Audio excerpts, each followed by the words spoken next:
Matamgi Manipuri Wari channel asibu tabiriba khwai pumnamakpu taram nokchari ngasi amuk lawbirasi Tingkhanggi Leirang 13 suba tangka punsibagi wadu tabada chawbadu thoknawromda makoktu cheptharaga yenglaga punsibada amuk onsilaktuna yam nungaitana yenglaga ibemasina chatkrishina kadaidano wahaina phongdoktrabasu taunariba mawongduna chawbasu gyan tarabani punsibadu mamaidu nontharaga tablapna khumlai maga khangnabani kaka chalase ngai khoda laadi unaraga chatsi punsibadu monghada khumlai kaka unaragum sida chalase hera nupa onthokna mankhidreda sana punsibadu yam gyan tana amuksu khumlai kaka magi nokmi besaktam sinataba ai atopa saktam am tauningdi aina magi manakta lepurabadi nokmi maithongse mangkhibasu ye aduna kaka aigi saksi mangonda ulamdana chatkrage punsiba amuktang bu haikhiba wada anirak handabani chamarak hairasu yararoi chawbasu gari du mamai tapna leithorai punsibasu makoktu khitang cheptharaga lamjingbaga laizaga mai onsinaduna harau harau wari sanaduna leiribadu uraga thamoida takshi solobasu chinban dumadi nofit tawi gari dusu hendoktuna chatkre punsiba hoigi gari thaukhibadu laizadu mamai faw leithorakte lamjingbasu laizada nungsina yenglaga laiza phajana leyuko laizasu mamai du nontharaga hoi nang isai tambadi kaidongaidaga chatpa hodino khangrida oza thawana hairakani haibani tawarsu purani na hai adu puradi nangsu phone ama pahaladoni pairoida ekhoi mana yaroida yadabu yar yadrasu lona paigadabani ado lingjagi phone da call taro ko hoi adubudi tarake ado handakti ekhoi manane wahi ama hek hairakpada ekhoi ni sum chen khadabni nang yadabu yariko laijedu no fit tawraduna talamjingba nang karanam ngangi lamjingba su laijeda nungsini yenglaga tasingna I nangbu thadoklamnaga chatpase yam nungaiti ekhoi ani lapnarni khanbada ngarang ayingsu suktum tumdi laije su mamai du luktharaga nungai bena te aisu adubu warasu wana talamjingba matik chari faudi ai khangi lamjingbadu mapi om khalai laije su lamjingbada yeng khalai lamjingbana mapi om laga leirambadu ubada masu mabukning khangnung nungsirai ngasai khanggalamba pirangdusu fajinba ngamde khajai thakta chentharai laijina kappadu ubada lamjingbadu makoktu fatfat hairaga kapkanu lambi sida mino uraga phajana hainabiraroi laijasu mapidu fatfat taithoklaga kaisu khandaba saraduna nokmi kaptidai talamjingba lam henba pisina sum taraise karigino khangdi ado talamjingba ada leiraga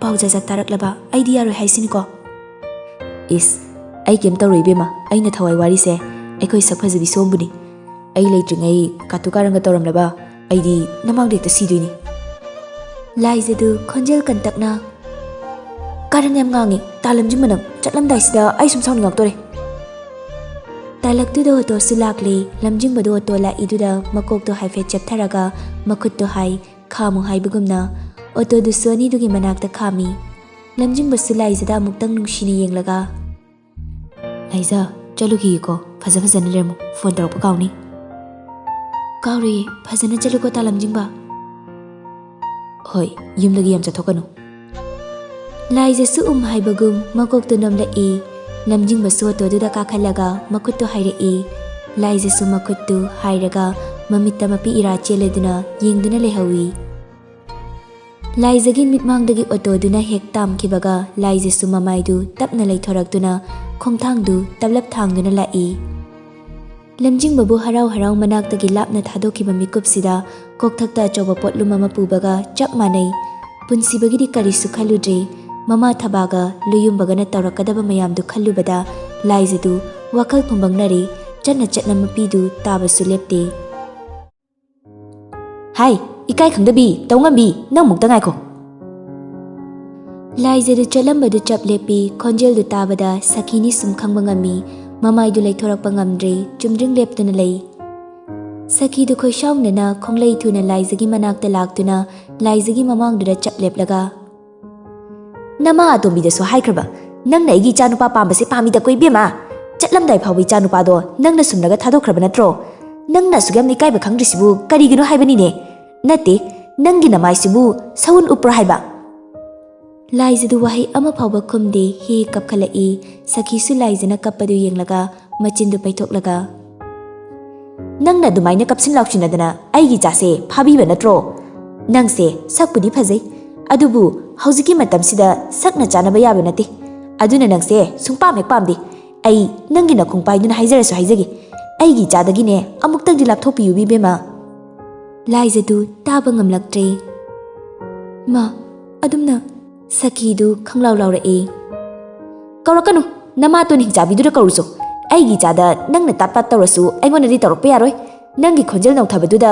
chakpigedaba nupi nate ai wahai si hairaga Sakhidu mathabak yeraduna nateda nangna ngambagi changdi amatta pokchabai chaduna mama aingonda phau ima haina kauhandaba ngamine kayada ngamkhrabanome chichaubi Sayon manat tungdagi kaurakpani sayon magi khonjel du tabada Laizasu mapidu sasatai thoi Sakhidi sayon bada fairap yenglaga usitana noi sayon basu Laizada tingak yenglaga Ngasaidagi ai tarini chichaubi asyam pataba nupisiga kaigi wari sanarino chaslo Laizadu saurap hairei sayon ba adumaina hainu Sakhidu khoidau thitpada loire sayon bada mamitu khana yenglaga khanglau laurae He, nangna nganglidu kanadano Sakhigi shaududa sayon badu khangprek khangi Laizagi makuttuda pairaga Chichaubi nang sida kaidorino yumdu mi miyam lahawi imana kauru chona laini chaslo Laiza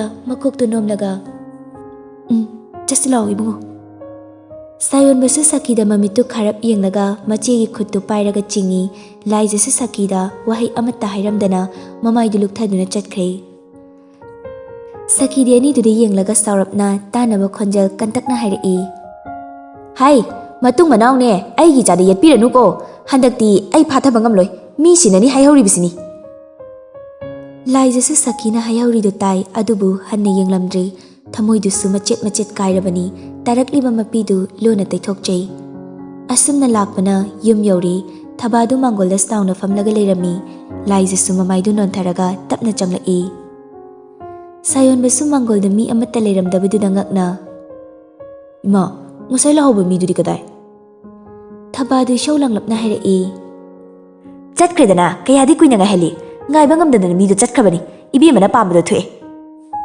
Sayon badu ipangpangna As aisu chechau thifam khangdabagini Laizasu kemta khangdaba saraga Ima kanala amino Thabadu asawa pumnamak fatharaga khonjaldu taplapna Luyumbagi mamaga mapagado nangbu yengba laklamibani Laizadu tumina laikre lepliba khongfamdu sulengde Thabadu makha tarai Nang babasu hanchit lakani adugane mangol karani hairami Sayon badu Laizadu nungaitani yenglai Laizasu Thabana hairidu taba ngamsilaktre wahi ama phau hairamdana imungda tapna changsinki Laizana tumina changkhibadu uraga Thabadu sau tawrai Hai suktoktanaga tawganu nangi lamjingbaduda leibadi sukya yaroi namaido ikaidaba tawganu mina pamde hairido pamdaba imungduda yum panba haibase nungaiba haunade Sakhigi matawduga napunsido manglaga tokani Noigi nungsinabana oiba yaroi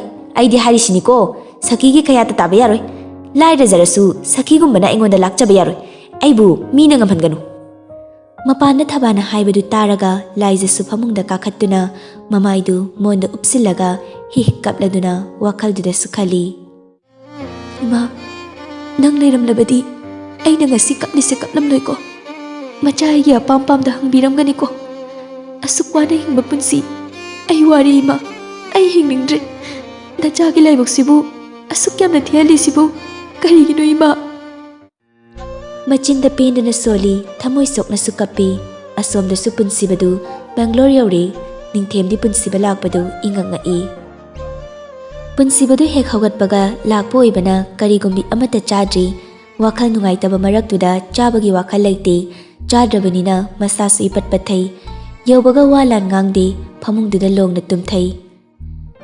Mamitu chaptingna pangthoktuna tumina wakhal khanduna lei, Ningthemsu prap changsilaktuna. Sir.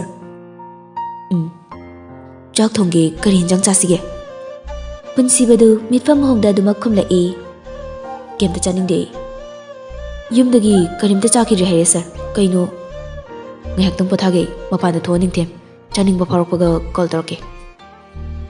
Ningthemgi wado haiba loidringai punsibadu khangai hairakpani. Ningthemsu makha taramdre yam thuna kadudagi thokre. Talaktuda phone lai punsibasu phone du paikhatli. Hello. Hen badu khanjal du sisina. Tacho, yaurabo.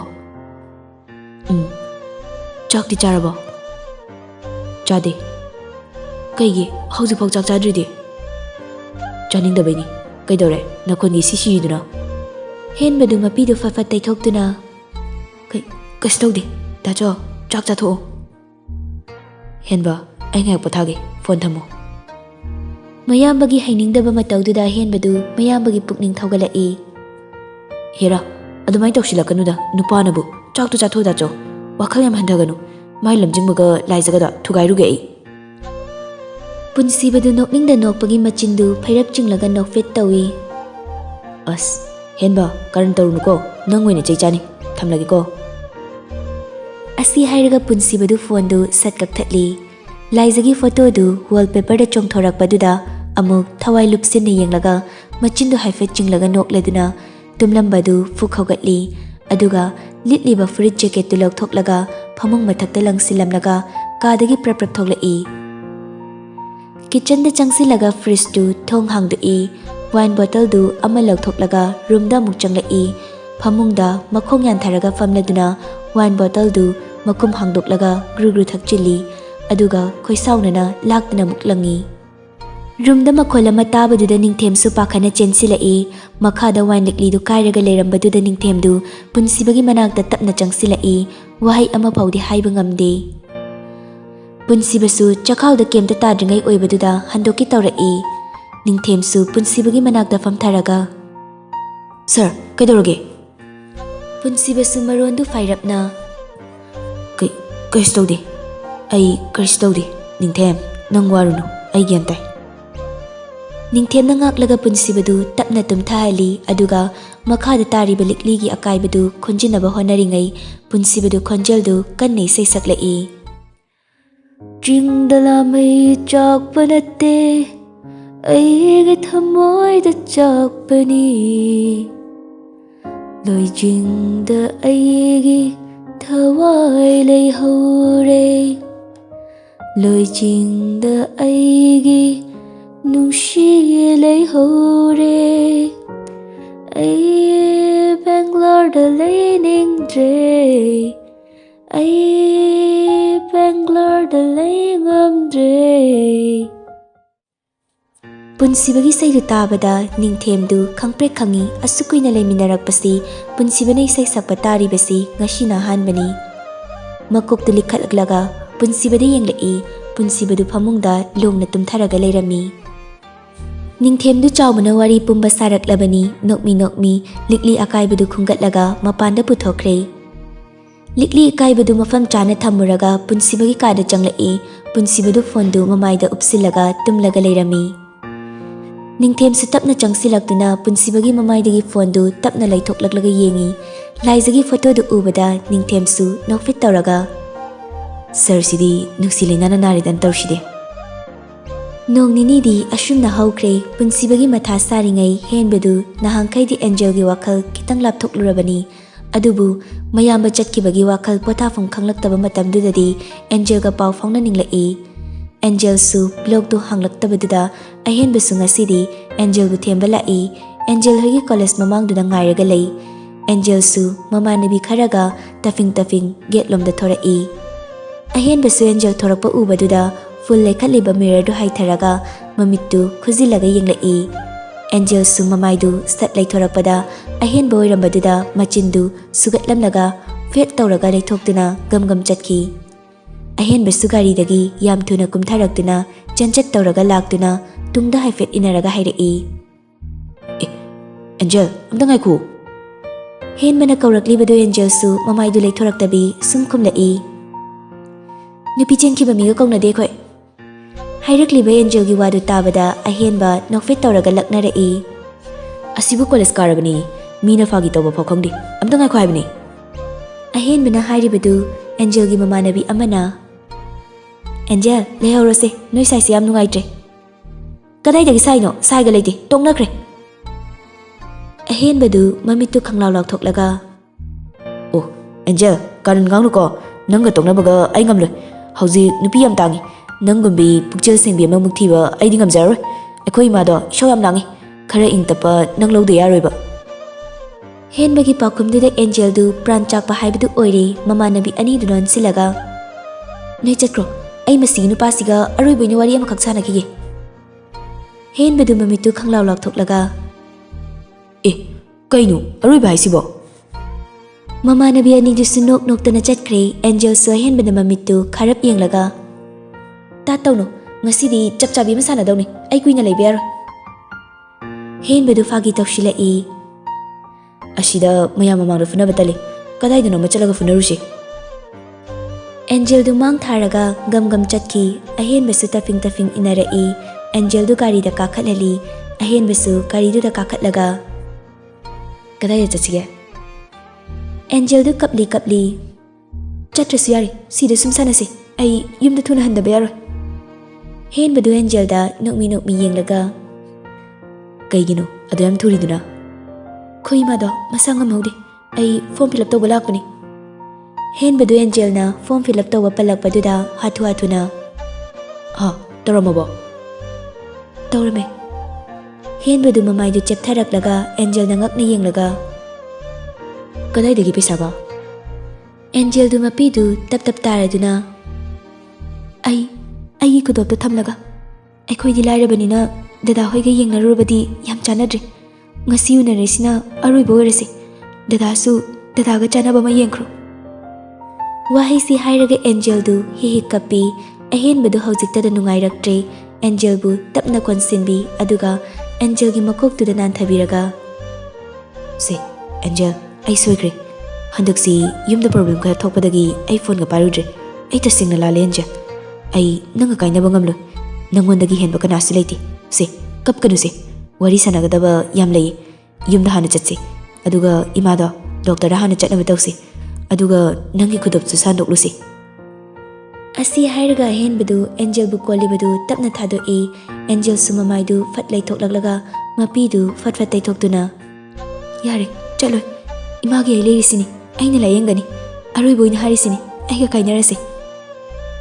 ꯋꯥꯍꯩꯁꯤ ꯍꯥꯏꯔꯒ ꯑꯦꯟꯖꯦꯜꯗꯨ ꯒꯥꯔꯤꯒꯤ ꯊꯣꯡ ꯍꯥꯡꯗꯣꯛꯀꯦ ꯇꯧꯏ. ꯑꯍꯦꯟꯕꯗꯨ ꯃꯈꯨꯠ ꯅꯥꯝꯃꯗꯨꯅ ꯑꯦꯟꯖꯦꯜꯒꯤ ꯃꯈꯨꯠꯇꯨ ꯄꯥꯏꯔꯒ ꯈꯪꯆꯤꯡ ꯆꯤꯡꯁꯤꯜꯂꯤ. ꯋꯥ ꯑꯃꯠꯇ ꯍꯥꯏꯗꯦ.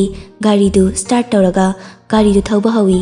ꯑꯗꯨꯒ ꯃꯈꯨꯠ ꯅꯥꯝꯃꯗꯨꯅ ꯑꯦꯟꯖꯦꯜꯒꯤ ꯃꯈꯨꯠꯇꯨ ꯄꯥꯏꯔꯒ, ꯅꯪꯅꯦ ꯏꯁꯧ ꯌꯥꯝ ꯇꯧꯔꯛꯀꯅꯨ, ꯒꯥꯔꯤ ꯊꯧꯐꯝ ꯈꯪꯗꯦ. ꯑꯦꯟꯖꯦꯜꯗꯨ ꯉꯥꯏꯍꯥꯛ ꯁꯥꯎꯕꯒꯤ ꯄꯪꯍꯥꯏ ꯍꯥꯏꯖꯔꯤꯕꯅꯤ. ꯊꯃꯣꯏ ꯁꯦꯡꯅ ꯅꯨꯡꯁꯤꯕ ꯃꯥꯅ ꯅꯨꯡꯁꯤꯕ ꯋꯥꯍꯩ ꯑꯃ ꯍꯥꯏꯔꯛꯄꯗ ꯄꯨꯝꯅꯃꯛ ꯀꯥꯎꯊꯣꯛꯈ꯭ꯔꯦ. ꯎꯄꯥꯏ ꯂꯩꯇꯦ, ꯇꯨꯃꯤꯟꯅ ꯂꯩꯈ꯭ꯔꯦ. ꯑꯁꯣꯝꯗ ꯂꯥꯏꯖꯁꯨ ꯊꯕꯥꯅ ꯃꯄꯥꯟ ꯊꯣꯛꯍꯟꯗ꯭ꯔꯦ. ꯅꯨꯃꯤꯗꯥꯡ ꯑꯃꯅꯤ. ꯂꯥꯏꯖꯗꯨ ꯁꯅꯥꯍꯜꯒꯤ ꯃꯅꯥꯛꯇ ꯆꯪꯁꯤꯜꯂꯛꯏ. ꯈꯣꯟꯖꯦꯜꯗꯨ ꯇꯞꯂꯞꯅ, ꯕꯕꯥ. ꯍꯥꯎ, ꯀꯔꯤ ꯍꯥꯏꯒꯦ? ꯂꯥꯏꯖꯗꯨ ꯋꯥ ꯍꯥꯏꯕ ꯉꯝꯗꯦ, ꯇꯨꯃꯤꯟꯅ ꯂꯩ. ꯁꯅꯥꯍꯜꯁꯨ ꯂꯥꯏꯖꯗ ꯃꯨꯟꯅ ꯌꯦꯡꯂꯒ, ꯀꯔꯤ ꯍꯥꯏꯅꯤꯡꯕꯅꯣ? ꯏꯆꯥꯅ ꯍꯥꯏꯅꯤꯡꯕꯗꯣ ꯍꯥꯏꯌꯨ. ꯂꯥꯏꯖꯗꯨ ꯀꯞꯂꯤ ꯀꯞꯂꯤ ꯍꯥꯏꯔꯛꯏ, ꯕꯕꯥ, ꯑꯩ ꯕꯕꯥ ꯈꯣꯏꯅ ꯌꯥꯗꯕ ꯇꯥ ꯂꯝꯖꯤꯡꯕꯒꯁꯨ ꯇꯣꯛꯅꯔꯒꯦ. ꯏꯃꯥ ꯍꯣꯏ, ꯕꯕꯥ ꯍꯣꯏꯅ ꯁꯤꯜꯂꯤꯕ ꯑꯩꯒꯤ ꯂꯨꯍꯣꯡꯕꯁꯤꯁꯨ ꯍꯥꯏꯗꯣꯛꯄꯤꯈꯣ. ꯕꯕꯥ, ꯑꯩ ꯂꯨꯍꯣꯡꯕ ꯉꯝꯃꯣꯏ. ꯑꯩ ꯌꯨꯝ ꯄꯥꯟꯗꯅ ꯏꯃꯥꯒ ꯕꯕꯥꯒꯒꯤ ꯃꯅꯥꯛꯇ ꯄꯨꯟꯁꯤ ꯆꯨꯞꯄ ꯂꯩꯖꯔꯒꯦ. ꯂꯥꯏꯖꯒꯤ ꯋꯥꯗꯨ ꯇꯥꯕꯗ ꯁꯅꯥꯍꯜꯗꯨ ꯇꯞꯂꯞꯅ ꯍꯥꯏꯔꯛꯏ, ꯅꯪꯕꯨ ꯂꯝꯖꯤꯡꯕꯒ ꯀꯥꯏꯅꯕ ꯉꯝꯂꯗ꯭ꯔꯅꯦ? ꯂꯥꯏꯖꯁꯨ ꯇꯞꯂꯞꯅ ꯑꯗꯨꯃꯛ ꯈꯨꯝꯂꯛꯏ, ꯉꯝꯒꯅꯤ ꯕꯕꯥ. ꯀꯔꯤꯒꯤꯅꯣ ꯅꯪꯅ ꯂꯨꯍꯣꯡꯕꯁꯤ ꯑꯁꯨꯛ ꯌꯥꯝꯅ ꯌꯥꯅꯤꯡꯗ꯭ꯔꯤꯕꯁꯦ? ꯅꯨꯄꯥꯗꯨ ꯄꯥꯝꯗꯕꯒꯤꯔꯣ? ꯂꯥꯏꯖꯁꯨ ꯀꯞꯂꯤ ꯀꯞꯂꯤ, ꯑꯩ ꯅꯨꯄꯥꯗꯨꯁꯨ ꯄꯥꯝꯗꯦ. ꯑꯗꯨꯒ ꯑꯩ ꯍꯧꯖꯤꯛ ꯑꯉꯥꯡꯁꯨ ꯌꯥꯝꯅ ꯑꯣꯏꯔꯤ. ꯑꯩ ꯌꯨꯝ ꯄꯥꯜꯂꯔꯣꯏ ꯕꯕꯥ. ꯁꯥꯌꯣꯟꯕꯒ ꯅꯤꯡꯊꯣꯏꯒꯁꯦ ꯕꯕꯥ ꯑꯩꯈꯣꯏꯅꯤ ꯆꯪꯂꯒ ꯂꯥꯏꯔꯤꯛ ꯂꯥꯏꯁꯨ ꯐꯖꯅ ꯇꯝꯍꯟꯈꯤꯁꯦ꯫ ꯌꯨꯝ ꯄꯥꯟꯗꯕꯗꯤ ꯌꯥꯔꯣꯏ, ꯑꯗꯨꯒ ꯅꯅꯥꯎꯁꯤꯡꯒꯤꯗꯤ ꯋꯥꯔꯨꯅꯨꯗ, ꯅꯃꯥꯒ ꯑꯩꯒꯅ ꯉꯝꯅꯕ ꯁꯨꯝ ꯍꯣꯠꯅꯒꯅꯤ꯫ ꯉꯥꯏꯈꯣ, ꯅꯪꯅ ꯂꯣꯏꯌꯨꯝꯕꯕꯨ ꯄꯥꯝꯗ꯭ꯔꯤꯁꯤꯅ ꯀꯔꯤꯒꯤꯅꯣ? ꯕꯕꯥ, ꯇꯁꯦꯡꯅ ꯑꯩ ꯂꯨꯍꯣꯡꯕꯁꯦ ꯄꯥꯝꯗ꯭ꯔꯦ, ꯅꯨꯄꯥꯗꯨꯁꯨ ꯅꯨꯄꯤ꯫ ꯀꯔꯤ ꯍꯥꯏꯕ? ꯅꯪꯅ ꯈꯜꯂꯤꯁꯦ ꯀꯔꯤꯅꯣ?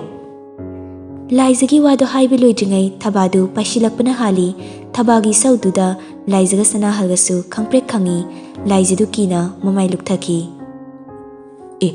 ꯃꯃꯥ, ꯀꯔꯤꯅꯣ ꯇꯞꯅ ꯍꯥꯏꯕ ꯌꯥꯕ ꯋꯥꯁꯤꯗ ꯑꯁꯨꯛ ꯌꯥꯝꯅ ꯏꯁꯧ ꯂꯥꯡꯂꯤꯕꯁꯤꯕꯣ? ꯃꯣꯏ ꯕꯕꯥ, ꯏꯁꯧ ꯂꯥꯡꯕ ꯅꯠꯇꯦ, ꯅꯆꯥꯅꯨꯄꯤꯁꯤꯅ ꯍꯥꯏꯔꯤꯁꯤꯕꯨ ꯆꯨꯝꯂꯤꯕ꯭ꯔꯣ? ꯃꯤꯅ ꯃꯥꯡꯒꯣꯜ ꯀꯥꯔꯛꯇꯣꯔꯀꯥꯟꯁꯤꯗ ꯃꯥꯅ ꯂꯨꯍꯣꯡꯕ ꯉꯝꯂꯣꯏ ꯍꯥꯏꯔꯤꯁꯤꯕꯨ, ꯅꯪꯒꯤꯁꯤꯕꯨ ꯑꯩꯈꯣꯏꯕꯨ ꯃꯤꯒꯤ ꯃꯃꯥꯡꯗ ꯆꯪꯁꯤ ꯁꯤꯔꯣ ꯍꯥꯏꯔꯤꯕ꯭ꯔꯣ? ꯅꯪꯒꯤ ꯂꯝꯖꯤꯡꯕꯗꯣ ꯅꯨꯡꯁꯤꯕꯒꯤꯗꯃꯛꯇ ꯅꯃꯥ ꯅꯄꯥ ꯑꯩꯈꯣꯏꯒꯤ ꯀꯔꯤꯁꯨ ꯈꯟꯗꯕꯅꯤꯅ ꯅꯪ꯫ ꯂꯥꯏꯖꯗꯨ ꯃꯄꯥꯗ ꯍꯥꯏꯕ ꯉꯝꯖꯔꯕꯁꯨ ꯊꯕꯥꯅ ꯍꯥꯏꯔꯛꯄꯗꯨꯗꯗꯤ ꯃꯥꯒꯤ ꯑꯄꯥꯝ ꯄꯥꯝꯗ ꯈꯨꯝꯕ ꯉꯝꯗꯦ꯫ ꯃꯃꯥꯏꯗꯨ ꯂꯨꯛꯊꯗꯨꯅ ꯃꯄꯤꯗꯨ ꯇꯞ ꯇꯞ ꯇꯥꯔꯛꯏ꯫ ꯁꯅꯥꯍꯜꯗꯨ ꯊꯕꯥꯗ ꯑꯣꯟꯁꯤꯜꯂꯒ, ꯊꯕꯥ, ꯅꯪ ꯑꯃꯨꯛꯇ ꯐꯤꯡꯒꯠꯈꯤꯅꯨ, ꯃꯥꯡꯒꯣꯜ ꯀꯥꯕꯒꯤ ꯋꯥꯐꯝꯗꯨ ꯈꯔ ꯇꯞꯊꯈꯤꯁꯤ ꯍꯥꯏꯀꯣ꯫